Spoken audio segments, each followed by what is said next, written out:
হাইতির বিপক্ষে জয়ের আনন্দ উদযাপনের চেয়ে ব্রাজিল শিবিরে বড় হয়ে উঠেছে দুশ্চিন্তার অন্ধকার। ম্যাচের ৩৯ মিনিটে রাফিনহা ইনজুরির কবলে পড়ে মাঠ ছাড়াই খুশির আবহ রূপ নিয়েছে এক অজানা শঙ্কায়। তবে সেটা কতটা গুরুতর তা বোঝার জন্য একাধিক মেডিকেল টেস্টের প্রস্তুতি নিচ্ছে ব্রাজিল। ম্যাচের প্রথমার্ধে ডান পায়ের হ্যামস্ট্রিংয়ের তীব্র চোট পেয়ে মাঠ ছাড়তে বাধ্য হয় বার্সেলোনার এই ফরওয়ার্ড। মাঠে হঠাৎ বসে পড়ে ডান পা চেপে ধরে যখন তিনি চিকিৎসার ইশারা করেছিলেন, তখনই বুক কেঁপে ওঠে ব্রাজিলের সমর্থকদের। এরপর বোর্নমাউথের তরুণ রায়ানকে তার বদলি হিসেবে মাঠে নামানো হয়।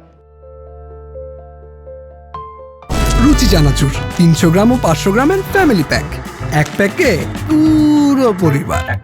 ট্যাগআউটে বসেও রাফিনহাকে চোট পাওয়া অংশে হাত দিয়ে বিষণ্ণ মুখে বসে থাকতে দেখা যায়। ম্যাচ শেষে ব্রাজিল ফুটবল ফেডারেশন জানিয়েছে রাফিনহার ডান হ্যামস্ট্রিংয়ের তীব্র ব্যথা রয়েছে। তার চিকিৎসা শুরু হয়েছে এবং শনিবার পরীক্ষা নিরীক্ষার পর তার চোটের আসল গভীরতা ও মাত্রা জানা যাবে। স্কটল্যান্ডের বিপক্ষে ব্রাজিলের গ্রুপ পর্বের শেষ ম্যাচে রাফিনহার খেলা এখন ঘোর অনিশ্চয়তার মুখে। কোচ কার্লো আনচেলত্তিও রাফিনহার বর্তমান অবস্থা নিয়ে কোনো স্পষ্ট আশ্বাস দিতে পারেননি। তিনি শুধু জানিয়েছেন পুরো বিষয়টি মূল্যায়নের পরই চূড়ান্ত সিদ্ধান্ত নেওয়া হবে এবং সবকিছু নির্ভর করছে ছোট ছোট ডিটেইলসের ওপর।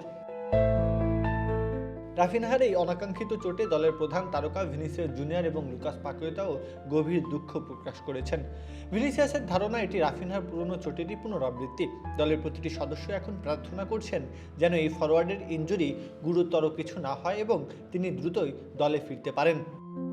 রাফিনহার প্রতি যে প্রত্যাশা সমর্থকদের মনে ছিল তা প্রথম ম্যাচে পূরণ করতে পারেননি। পজিশনের বদল ঘটিয়ে নেমেছিলেন হাইতির সাথে। অফসাইডে বাতিল না হলে এবারে বিশ্বকাপে নিজের প্রথম গোলটাও পেয়ে যেতেন, কিন্তু এখন সবই যেন অর্থহীন হয়ে গেছে রাফিনহার ইনজুরির সামনে।